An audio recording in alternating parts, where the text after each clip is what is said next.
Hello guys, welcome back to Damien's Quick Thought. First off, I want to actually tell you guys thank you so much for the subscribers and views that this channel has been getting. Really appreciate it. Kind of helps me a lot and it tells me how I'm doing pretty much, but also if I even get one view, that is one view that someone saw and maybe turned to God. So I hope my videos really help you guys and all that. A long video because this is actually a sermon I'm doing on September 21st. So this is going to be a long one, show that I'm going to be doing. It is called Look Up. Through so many trials, all those things we go through in life, never get a chance to look up. Sometimes we might look around the world and just say, what do I do, what do I do, what's going to happen? We never really look up. You're wondering, what do you mean by look up? And what we're going to be getting into. But as we see in this photo, I bet you can guess who this person is, who these two people are. Now, we see the water behind the background, and I think you have a good feeling who this is. Right here is Jesus on the left, and we have Peter on the right. Now, this is when Jesus was calling to the person, pretty much, to come. Jesus was telling Peter, come to me, and he slowly sank. But I'm not really going to talk about it because we are actually going to be getting into it.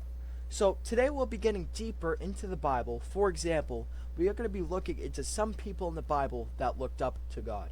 Now you see in the Bible there are so many people that looked up to God, and sometimes we need to know that because it helps us gain a relationship with God. Now I have some examples right here that are people who looked up to God. Now a lot of these I actually used in here. We have Peter walking on the water. We have Peter walking on the water. We have Daniel. We have Job. And he was blameless, upright, feared God, and turned from evil. Job 1:1. Now we have the Nebuchadnezzar statue, and if you guys do not know what that is, we will be getting into it. We have Jesus when he was praying, and we have John the Baptist. We're going to be looking in Matthew 14:22 to 31. It says, immediately Jesus made the disciples get into the boat and go on ahead of him to the other side, while he dismissed the crowd. And verse 23 says, after he had dismissed them, he went up on a mountainside by himself to pray. Later that night he was there alone, and the boat was already a considerable distance from land, buffeted by the waves because the wind was against it. Now 25 says, shortly before dawn, Jesus went out to them, walking on the lake. When the disciples saw him walking on the lake, they were terrified. It's a ghost, they said, and cried out in fear. But Jesus immediately said to them, take courage, it is I, don't be afraid. And then Peter says, Lord, if it's you, Peter replied, tell me to come to you on the water. And come, he said. Then Peter got down out of the boat, walked on the water, and came towards Jesus. But when he saw the wind, he was afraid and beginning to sink, and cried out, Lord, save me. Immediately Jesus reached out his hand and caught him. You have little faith, he said. Why did you doubt? So before we get to the next slide, I just want to think on that Jesus, Peter, come to me. And if you have so much faith, Peter had so much faith to walk on the water. And he had courage and faith. But when he saw the waves and all those things, like you see in this background, it's kind of like an example. You see huge waves and all those things that happened. That Peter saw them, but he started losing the faith because on what happened. So he kind of lost faith at that moment. Alright.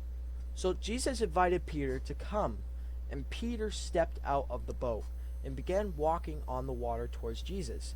However, when Peter noticed the strong wind, he became afraid and began to sink.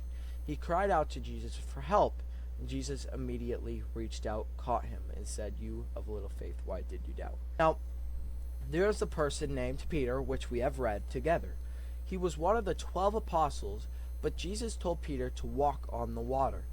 He had hope that he could do it, but he got distracted and lost faith, and he slowly sank, and Peter said, Lord, save me.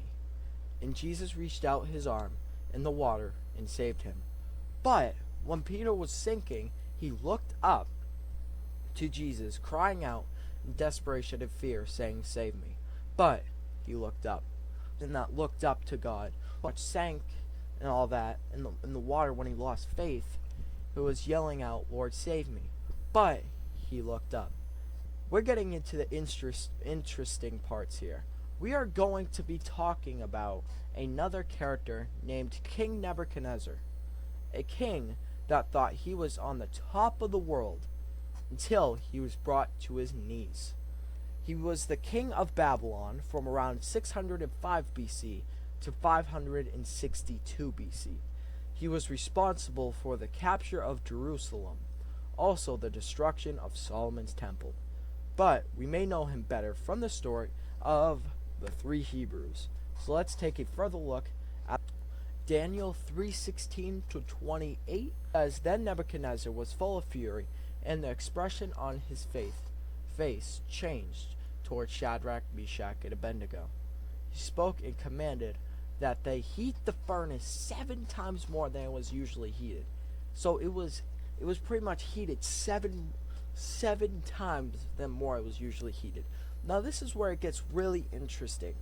And he commanded certain mighty men of valor who were in his army to bind Shadrach, Meshach, and Abednego and cast them into the burning fiery furnace. Then these men were bound in their coats, their trousers, their turbans, and their other garments were cast into the midst of the burning fiery furnace. Therefore, as the king's command was urgent, and the furnace was exceedingly hot, the flame of the fire killed those men who took up Shadrach, Meshach, and Abednego. Now, real quick, that is really crazy. That when the two men, Meshach and Abednego, to the fire, it literally killed them, and pretty much leading them there. Pretty much they died because it was 7 times hotter. And these 3 men, Shadrach, Meshach, and Abednego, fell down, bound into the midst of the burning fiery furnace. Now realize this furnace is 7 times hotter. Then King Nebuchadnezzar was astonished, and he rose in haste and spoke, saying to his counselors, "Did we not cast 3 men bound into the midst of the fire?" They answered and said to the king, "True, O king." Then, "Look," he answered, "I see 4 men loose, walking in the midst of the fire, and they are not hurt. And the form of the 4th is like the Son of God." Nebuchadnezzar praises God. Nebuchadnezzar went near the mouth of the burning fiery furnace and spoke, saying, "Shadrach, Meshach, and Abednego, servants of the Most High God, come out and come here." Then Shadrach, Meshach, and Abednego came from the midst of the fire, and the satraps, administrators, governors, and the king's counselors gathered together, and they saw these men on woe's bodies. The fire had no power. The hair of their head was not singled, nor were their garments affected, and the smell of fire was not on them. Nebuchadnezzar spoke, saying, "Blessed be the God of Shadrach, Meshach, and Abednego, who sent his angel and delivered his servants who trusted in him." Now I'm on 28. "And they have frustrated the king's word and yielded their bodies, that they should not serve nor worship any god except their own God." Now 29. "Therefore I make a decree that any people, nation, or language which speaks anything amiss against the God of Shadrach, Meshach, and Abednego shall be cut in pieces, and their houses shall be made an ash heap, because there is no other God who could deliver like this." Then the king promoted Shadrach, Meshach, and Abednego to the province of Babylon. The 3 Hebrews in the scripture, they went into the furnace because they did not worship their God. They looked up, and God was with them. The king saw 4 people instead of 3. He said, "Did we throw 3 people in the fire, yet now we see 4? So you see, God was with them. In the fire, not even their clothes smelt burnt. But the fire was so hot that it killed the men that led the Hebrews to it. God was with them the whole time because of his love for them. But the 3 Hebrews looked up, and our God was faithful as they trusted him through their crucible." Amen. Journey towards God. I would like to go back to Daniel chapter 2. This is a well-known chapter about the king's dream Daniel looked up to the God that can reveal dreams and secrets. Although the king was seeking the help of their enchanters, sorcerers, and magicians, Daniel replied on God in this dream. God reveals to Daniel the kingdoms in time. Let's see here. 36, Daniel tells Nebuchadnezzar that he is the king of kings, that God has given him power and glory in his hands. He has placed all mankind, the beasts of the field, and the birds in the sky. He has made you ruler out of all of them, and that he was his head of gold in verse 32. It mentions that the head of the statue was made out of pure gold, his chest and his arms of silver, and his belly and his thighs of bronze, his legs of iron, and his feet partly of iron and of clay. Daniel goes on to talk about three more kingdoms, and each kingdom taking place of one after another, each one inferior to the one before it. The next would be silver, then bronze, and then iron. So now, because of this king's pride, which is Nebuchadnezzar, the man was once charged of everything, was humbled to the state of being like an animal, which is in Daniel 4. Nebuchadnezzar had another dream of a great tree in verse 14 of Daniel 4, of chapter 4, which I just said. A loud voice speaks. It says, "Cut down the tree and trim off its branches, strip of its leaves and scatter its fruit. Let the animals flee from under it and birds from its branches." This dream seems hopeless for Nebuchadnezzar, but we see God takes pride seriously in verse 15. There seems to be a glimpse of hope. It says, "But let the stump and its roots, bound with iron and bronze, remain in the ground and the grass of the field." The story further tells that for 7 years the king would live as an animal. So for 7 years, this person named Nebuchadnezzar would have to live as an animal. So I want to jump to paragraph 26 to remind you that if we look up, we have a forgiving God, and the glimpse of hope in verse 15 that we mentioned earlier was that the king's kingdom would be restored to him. So in verse 37, the king praises and gives glory to the King of heaven, and those who walk in pride he is able to humble. King finally looked up. So now, Moses. Moses was born and preserved right through the persecution. He was cast in a little ark until the Nile River, rescued by Pharaoh's daughter, grew up to be a man, fled into the wilderness at age 40, and spent 40 years tending sheep. Learning to be humble, finally God had him ready, so he sent him back to Egypt. The story of Moses' birth takes place in Exodus 2, verse 1 to 10. Many years has passed since the death of Joseph. New kings were crowned in Egypt who had no appreciation for how Joseph had saved their country. During a great famine, the birth of Moses would mark the beginning of God's plan to free his people for 400 years of the Egyptian slavery. So now a man of the tribe of Levi married a Levite woman, and she became pregnant and gave birth to a son. When she saw that he was a fine child, she hid him for 3 months. So if you're wondering what's happening here, the king pretty much wanted all the baby boys dead because no one could go higher over him, if I'm right, something like that. But when she could hide him no longer, she got a papyrus basket for him and coated it with tar and pitch. Then she placed the child in it and put it among reeds along the bank of the Nile. His sister stood at the distance to see what would happen to him. Then Pharaoh's daughter went down to the Nile to bathe, and her attendants were walking along the riverbank. She saw the basket among the reeds and sent her female slave to get it. She opened it and saw the baby. He was crying, and she felt sorry for him. "This is one of the Hebrews' babies," she said. Then his sister asked Pharaoh's daughter, "Shall I go and get one of the Hebrew women to nurse the baby for you?" "Yes, go," she answered. So the girl went and got the baby's mother.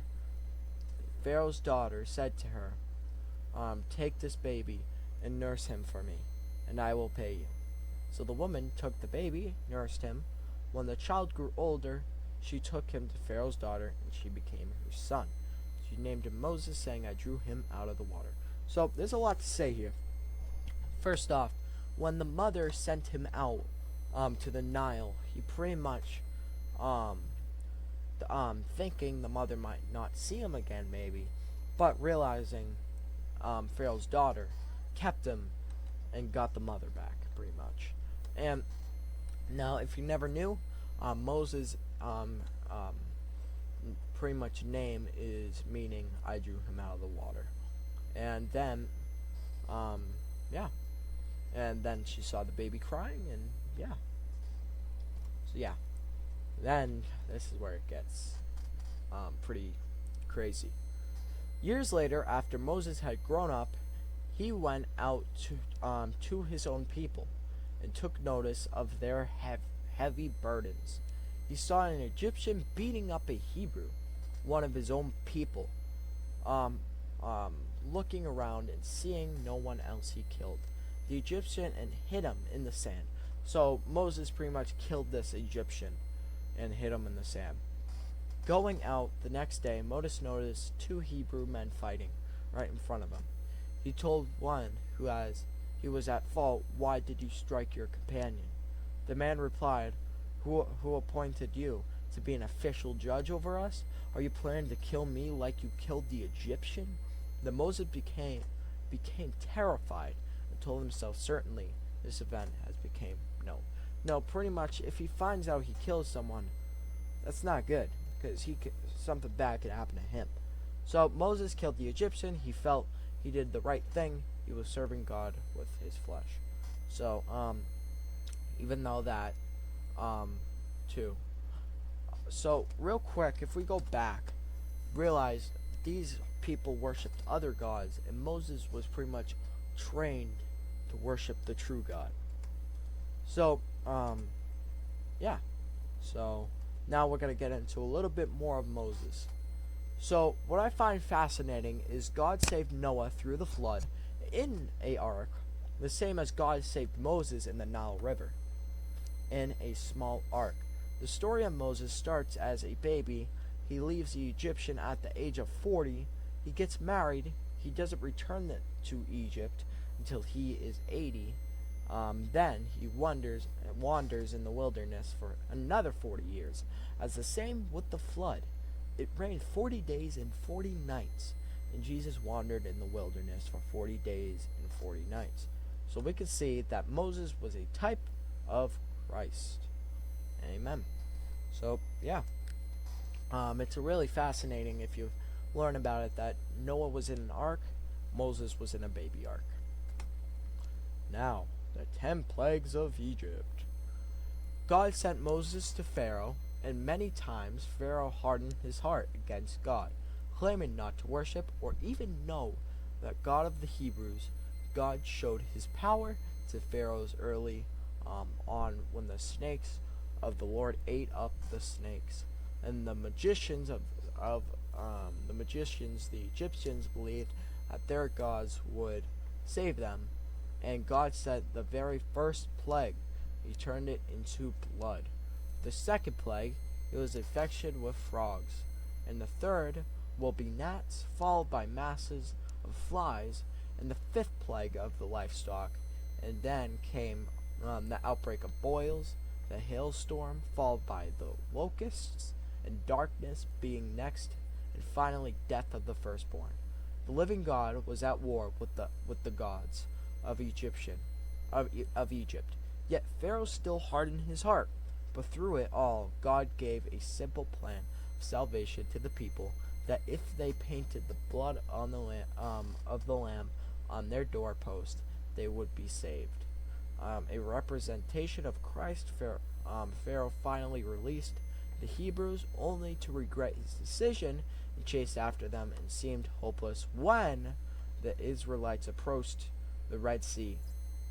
But we serve a God who walks on water, and the storms obey him. So, what happened next? So real quick, we have in Exodus 7:12 right here. The water turned to blood, infection of frogs, the gnats, the massive flies, the livestock dead, the boils, the hailstorm, the locust, and the darkness, and the death of the firstborn.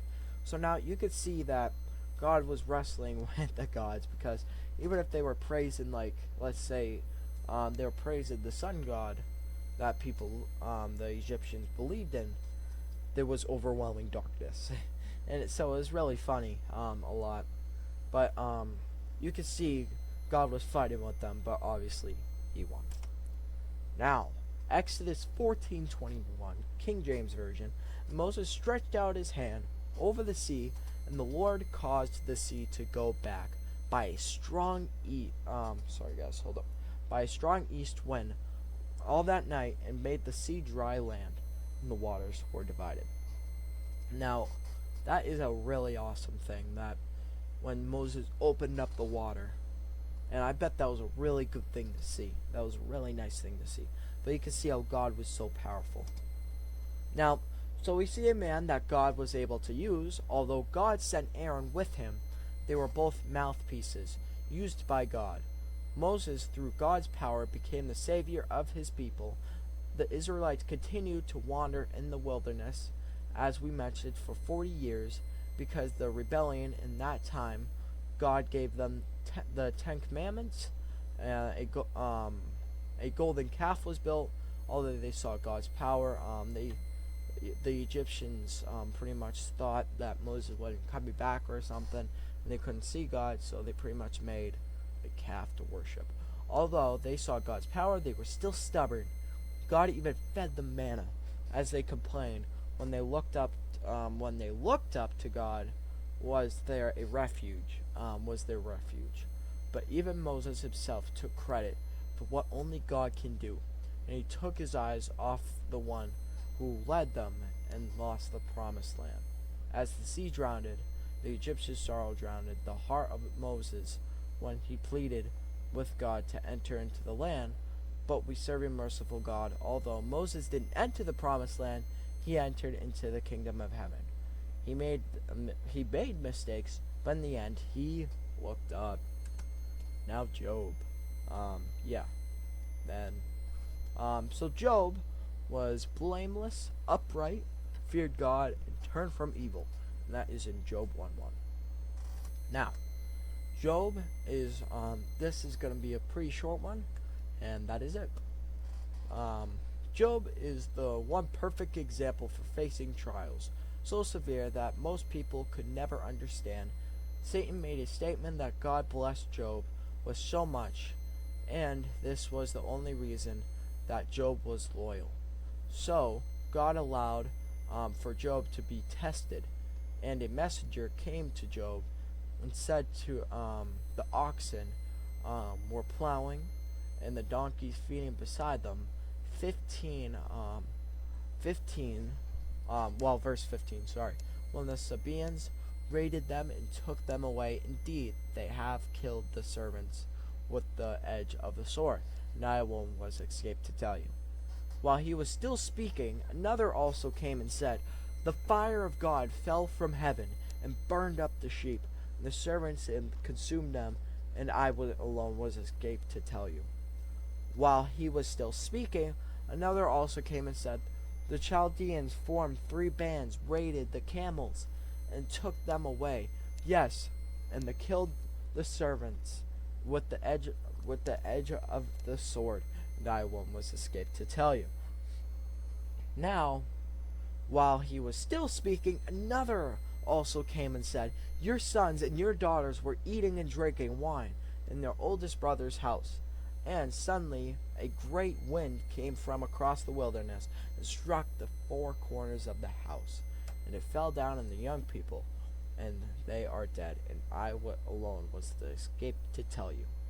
Job arose, tore his robe, and shaved his head, and they are dead. And I alone has escaped. Oh wait, sorry, I was reading the wrong thing. Then Job arose, tore his robe, and shaved his head, and fell to the ground and worshipped. And he said, Naked I am from my mother's womb, and naked shall I return there. The Lord gave, and the Lord has taken away. Blessed be the name of the Lord. In all this, Job did not sin nor charge God with wrong. So, before I end it here, it was just, he had a crazy testimony. Satan tried to test him, try to attack at him. And in a way, it was like God was testing him too. But he praised God. Now, this is where it gets awesome.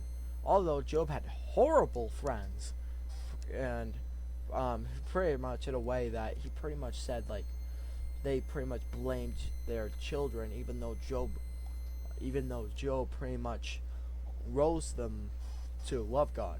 Although Job had horrible friends who were no good at trying to comfort him, even his own wife said, Curse God and die. Just as Satan thought, he took everything from Job.